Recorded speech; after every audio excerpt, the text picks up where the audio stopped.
Bom dia, pessoal. Espero que todos estejam bem e continuem se cuidando. Nesta aula de hoje, eu vou dar continuidade àqueles conceitos que eu passei mais rapidamente no finalzinho da aula passada. Falar das qualidades fisiológicas do som, timbre, falar da questão de som grave, som agudo, a questão da intensidade sonora, também falar da ecolocalização, então basicamente o efeito Doppler, e resolver aqueles exercícios que foram propostos na última aula, tá?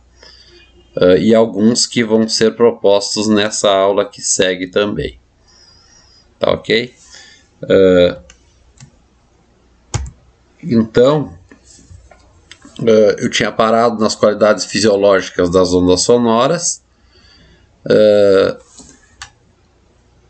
Basicamente,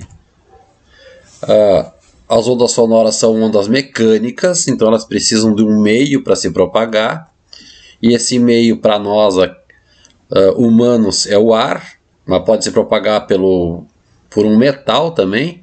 Em geral, nos corpos que têm mais densidade, como os metais, as paredes, são mais densas do que o ar, a velocidade do som fica maior do que a gente está acostumado. A velocidade do som no ar é da ordem de 340 a 343 metros por segundo. Depende da pressão diária. Então, um dia que tem pressão maior, a velocidade é maior. Um dia que a pressão está mais baixa, a pressão do ar, a pressão atmosférica, quando está mais alta, a velocidade é maior. Quando a pressão atmosférica está mais baixa, a velocidade do som é menor. Então, nos metais a velocidade é bem maior, da ordem de 3.000, ou na água também é 3.000, 4.000 metros por segundo, bem maior do que o convencional no ar, que é 340. A capacidade do ser humano de ouvir as ondas sonoras tem um limite. Na realidade, dentro de uma escala de frequências, o ser humano só consegue captar sons entre 20 e 20.000 Hz, ou seja, 20 kHz, 20 Hz e 20.000 Hz, ou 20 kHz. Abaixo desse som nós temos o infrassom, abaixo de 20 Hz, e acima dos 20 kHz o ultrassom. Tá? A altura do som está relacionado com a frequência da onda. Então, som com frequência baixa são os sons graves, sons com frequência alta são os sons agudos. Tá? Eu tentei mostrar para vocês um exemplo de uma frequência baixa e não apareceu. Então eu baixei um aplicativo aqui no celular. Eu vou tentar reproduzir para vocês. Vamos ver se agora consegue sair o valor da frequência correta. Então ali está 240 Hz. Eu vou diminuir aqui, estava 290. 240 Hz é um som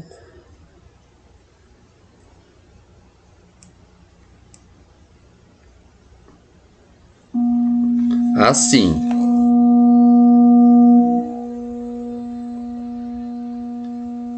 Hz. E o outro som vocês conseguiram ouvir de 800 Hz.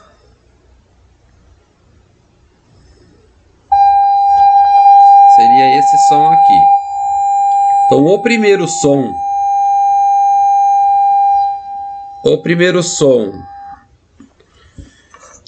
de 240 Hz é um som grave. Só que se o som fica muito grave, a gente não consegue ouvir. Tá? Som bem grave seria aqui 70 Hz. Aqui 177. Percebam que quase não dá para ouvir.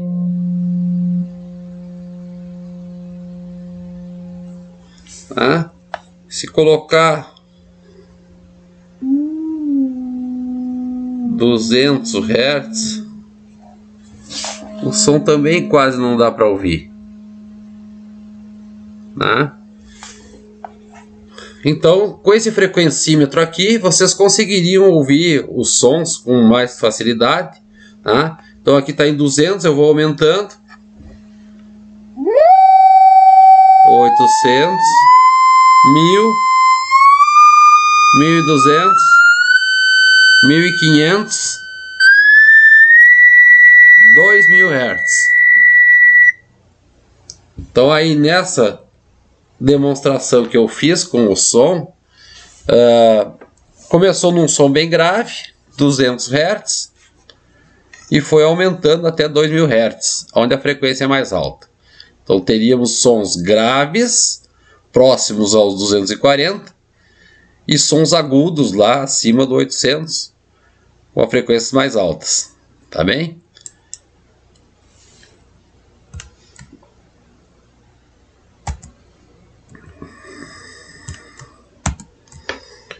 Frequência do som produzido pelas cordas vocais depende da tensão, o quanto que a corda está esticada ou não, e também da massa das cordas.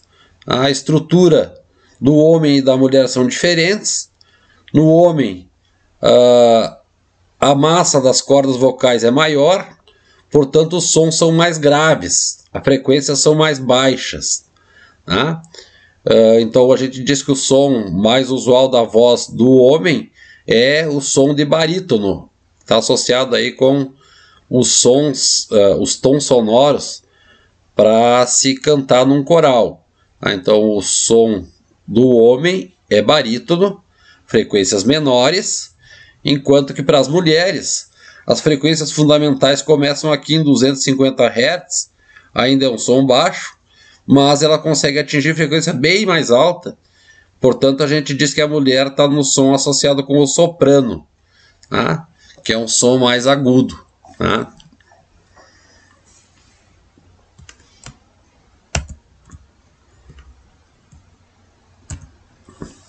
Ainda nas qualidades fisiológicas, tem a questão do timbre, e o timbre está associado basicamente com a estrutura que está fazendo vibrar o som, e ele se desprendendo em uma cavidade.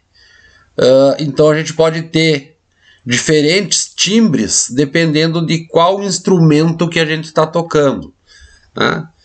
E o exemplo que eu coloquei aqui no slide é o exemplo do bandolim.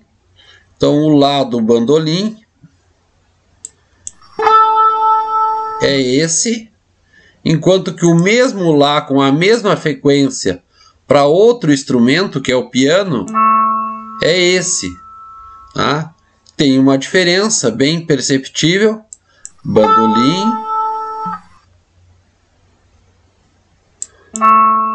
piano, tá?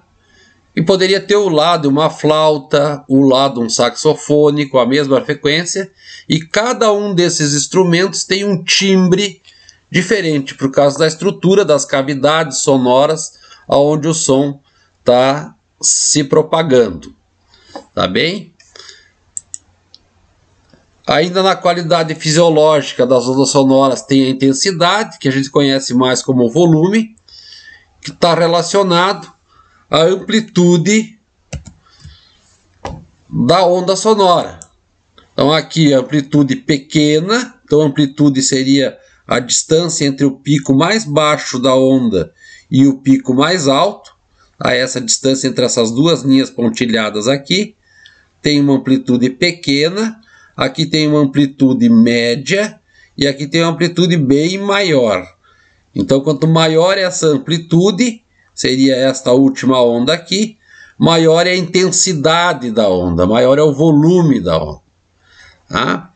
Em termos do que a gente consegue ouvir para a onda sonora, está mais associado com o volume. Eu vou pegar uma frequência aqui, que não seja tão aguda. Vamos pegar 400 Hz, 440 Hz.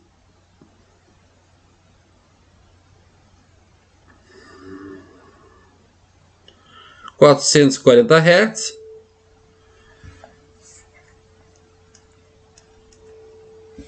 Aqui num volume baixo.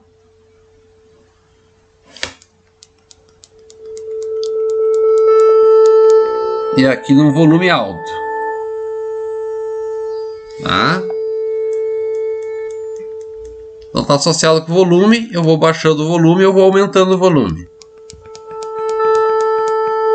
Aqui é a maior amplitude que eu consigo no celular. E aqui vou baixando o volume. Estou baixando a intensidade sonora.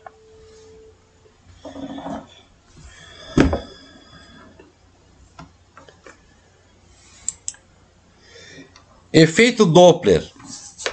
Então o efeito Doppler é quando existe um movimento relativo entre uma fonte que gera o sinal sonoro e um observador ou um detector que interpreta o sinal sonoro. Tá? É como se a gente tivesse assim, o ouvido humano está recebendo o som, ele é um receptor, tá? Enquanto que tem uma fonte de rádio, uma sirene, que está se movimentando em direção à pessoa, em direção ao ouvido. Tá? Então, existe o efeito Doppler quando houver um movimento relativo entre os dois.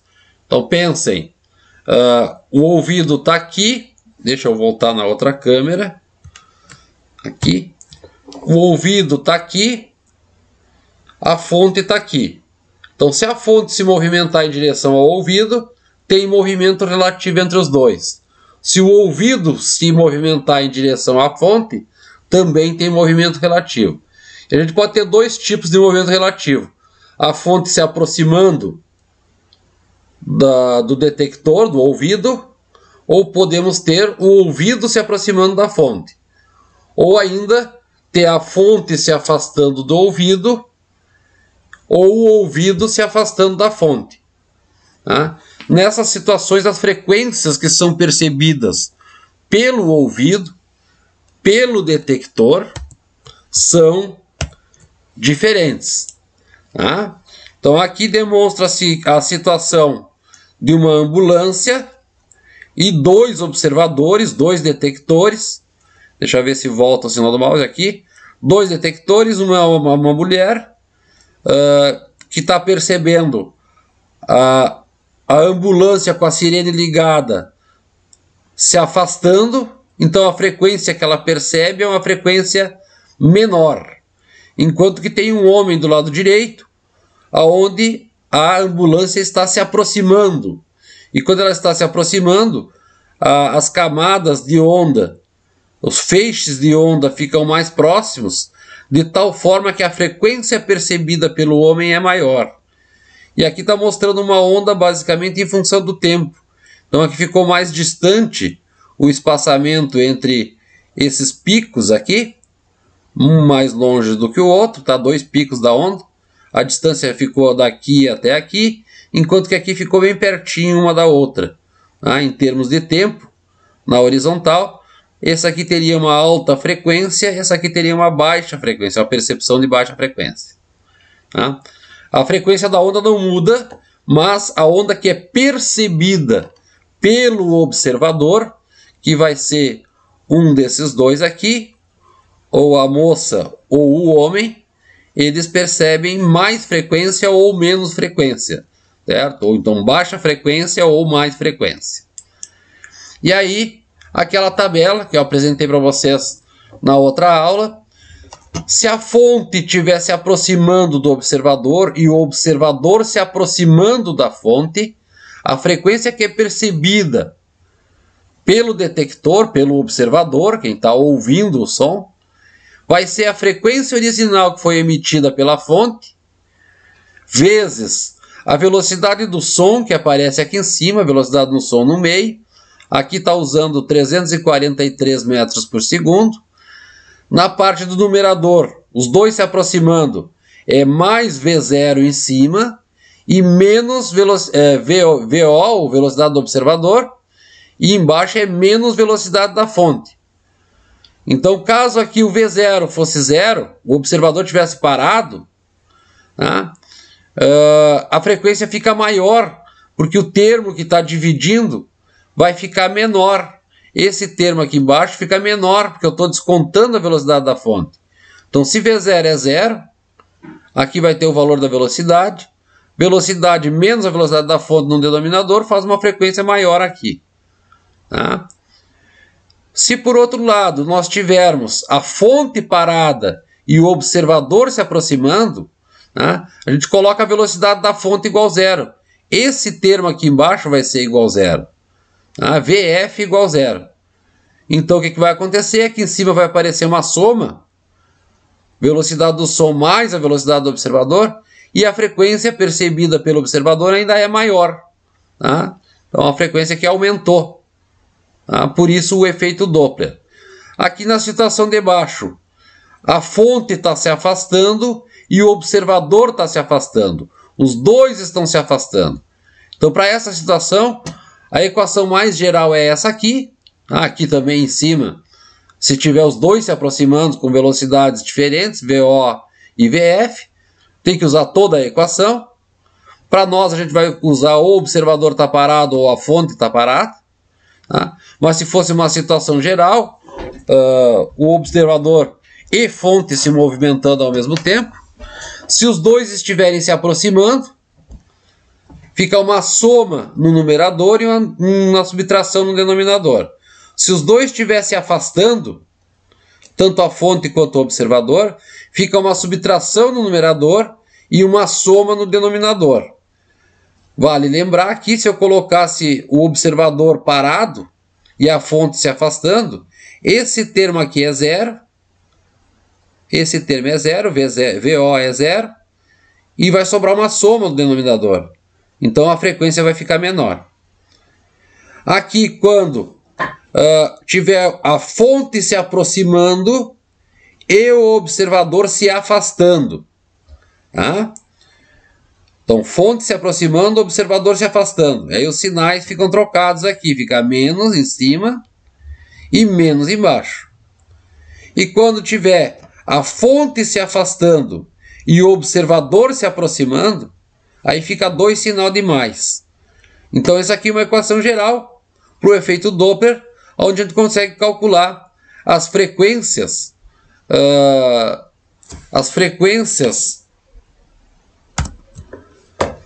percebidas pelo ouvido humano quando do afastamento ou da aproximação de uma fonte ou quando do afastamento ou da aproximação de um observador. Eu vou colocar aqui quando que está se aproximando, quando que está se afastando, tá? Porque daí fica mais fácil saber qual equação usar na hora de fazer a conta das frequências. Tá certo? Então aqui o exemplo. Um morcego está voando com velocidade de 10 metros por segundo em direção a uma parede. O animal emite um som ultrassônico de 100 kHz. Não é ultrassom porque está acima dos 20 kHz, tá, pessoal? 100 kHz. Não é percebido pelo ouvido humano. Tá? Ele emitiu esse som ultrassônico, então ele é a fonte. O morcego é a fonte sonora. Então a fonte está se movimentando com velocidade de 10 metros por segundo. Calcule a frequência com que a onda incide na parede. Tá? Ele está indo em direção à parede. Tá? Então, no caso, a parede está parada e a fonte está se movimentando em direção à parede. Se a gente for olhar as equações que nós tínhamos, tá? A fonte está se aproximando e o observador está parado. Tá? Então, eu coloco VO igual a 0 aqui nessa equação e resolvo o exercício. Tá? Então, aqui, o observador está em repouso, que é a parede, e a fonte se aproxima. Logo, a equação é essa aqui. Velocidade do som. A frequência do som é 100 kHz. Então, a frequência é 100. Coloca a velocidade do som, que tinha lá na tabelinha, 343 metros por segundo. VF é a velocidade do morcego, a velocidade da fonte, 10 metros por segundo.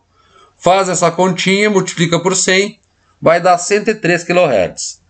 Então, quem estivesse com o receptor na parede iria estar ouvindo uma frequência maior do que a que o morcego emitiu. O morcego emitiu 100 kHz, mas lá na parede tinha alguém escutando, ou um instrumento medindo a frequência. Lá percebeu 103 kHz. Na letra B, uma vez que o som é refletido na parede, então o som bate na parede e volta, esta atua como uma fonte de ondas, cuja frequência foi calculada em A. Então agora, o morcego estava se aproximando e o som da parede está vindo com essa frequência aqui. Aí ele pergunta, com que frequência o morcego ouve o som refletido? Então tem que fazer mais uma conta. Só que desta vez, o observador está parado com essa frequência aqui e a fonte está se movimentando. Ou melhor, dessa vez, a fonte está parada, porque agora é a parede que está emitindo o som. A fonte está parada e o observador, que é o morcego que está ouvindo, está em movimento. Tá? Então a equação é aquela ali. A parede está em repouso, a fonte está em repouso e o observador, que está ouvindo o som, se aproxima. Tem que fazer mais uma conta. O VF, naquela expressão que nós tínhamos lá, vamos voltar lá. Aqui. Agora, a fonte está parada e o morcego está se aproximando. Então, fonte parada eu corto aqui embaixo, ao VF igual 0. Tá? Então, lá no nosso exercício, fica V mais VO dividido pela velocidade do som. Fazendo as continhas, o som aumenta de frequência para 106 kHz. Então, percebam, o morcego emite um som 100 kHz, o som chega na parede com uma frequência de 103 kHz e o morcego ouve o som que refletiu na parede, que ecoou na parede, com uma frequência de 106 kHz. Tá bem? 2 exercícios para vocês fazerem. Mas eu já vou apresentar a resolução hoje, para não ficar para a próxima aula. O golfinho também se localiza pela ecolocalização, então ele emite um som que bate numa parede, bate num obstáculo e volta. Golfinho com a velocidade de 15 metros por segundo em direção ao rochedo, emite uma onda ultrassônica, 2,5 10 na 5 Hz.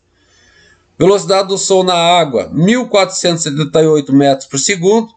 Qual a frequência percebida pelo golfinho após ser refletida no rochedo? Então tem que fazer as duas contas. Primeiro, qual é a frequência que o rochedo percebe do som do golfinho? E depois tem que fazer a conta de novo do rochedo emitindo o som e o golfinho se aproximando. Tá? O morcego emite um som, frequência de 112 kHz, sendo esse som refletido em uma parede. Supondo o morcego se aproxime da parede, qual a frequência percebida por ele após ser refletido? Tá? Então, da mesma conta que foi apresentado aqui nesse exemplo anterior, feito com valores diferentes. Tá? Se vocês olharem esse vídeo primeiro, vocês podem tentar fazer, porque depois no próximo vídeo vai ter a resolução desses exercícios aqui. Tá bem?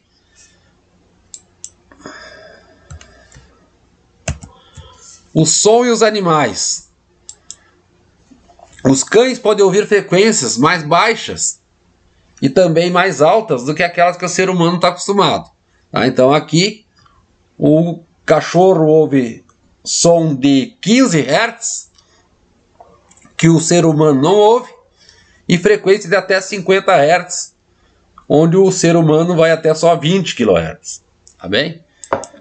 Os gatos podem ouvir frequências já As com frequências mais baixas é de 60 Hz, então o ser humano ouve mais do que os gatos para as frequências mais baixas, mas o gato ouve as frequências mais altas, que o homem não consegue ouvir, né? Então o homem para em 20, o gato vai até 65 kHz. Os morcegos podem ouvir frequências entre 10 kHz e 120 kHz. Então aqui pouco menos que o limite de 20 kHz do ultrassom, e depois mais no ultrassom. Então acima do 20 ele vai até 120 kHz. Os golfinhos, frequências de 10 kHz a 240, bem mais alta então que o morcego. Ecolocalização, eu já falei um pouquinho na outra aula. Então basicamente um animal emite som, o som vai bater no objeto, vai ser refletido. Aqui as linhas pontilhadas representam a onda refletida, o eco, e esse som vai chegar até quem emitiu o sinal sonoro, né? Então ele pode se localizar, ou descobrir um objeto, ou descobrir um animal, descobrir uma presa, descobrir um obstáculo, fazendo análise via efeito Doppler de quanto tempo que levou para essa onda ir até lá e voltar até aqui, a partir da frequência, tá?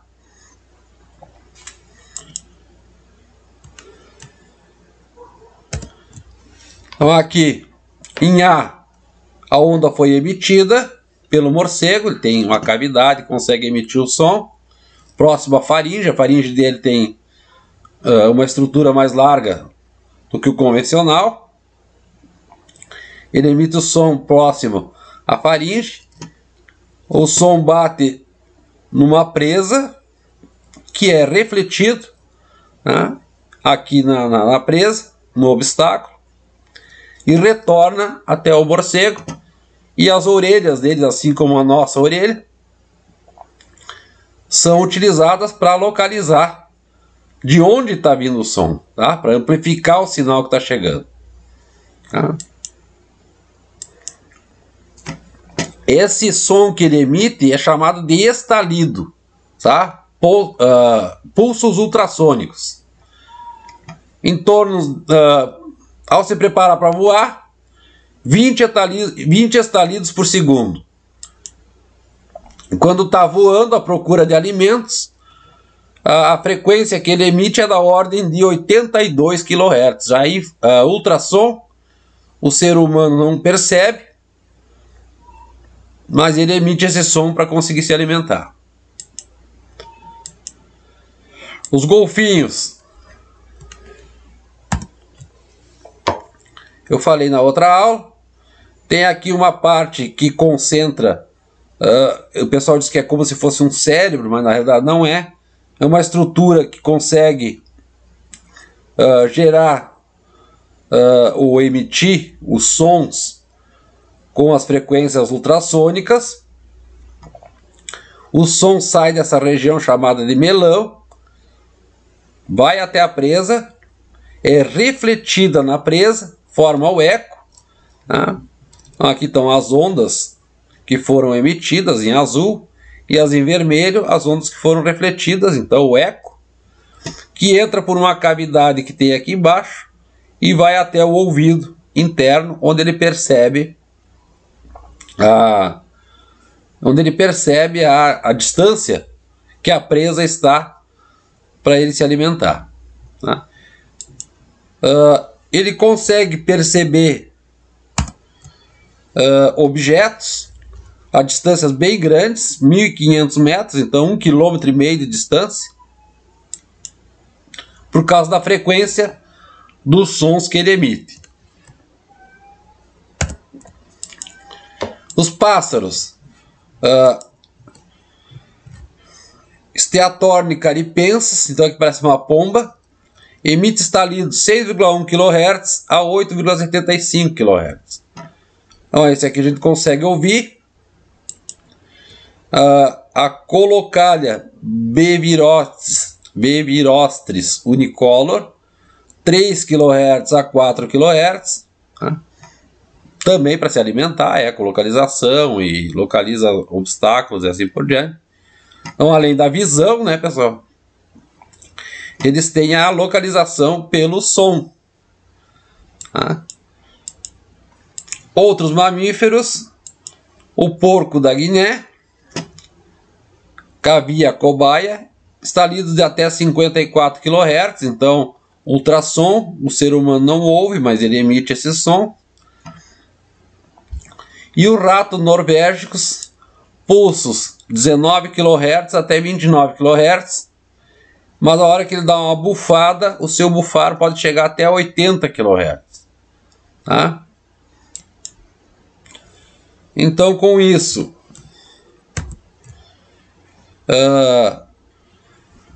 a gente encerra os conceitos associados com ondas sonoras. Na sequência, na próxima aula síncrona, eu vou falar para vocês da parte dos fluidos e também a questão da pressão, tá, no corpo humano. Basicamente, a pressão sanguínea, a pressão em fluidos. E vamos calcular algumas pressões absolutas ou algumas pressões, pressão cardíaca mesmo, né, em alguns pontos do corpo humano. E na sequência tem um outro vídeo aí que eu vou resolver os exercícios para vocês, tá, pessoal? Então até a próxima aula. Tchau, tchau.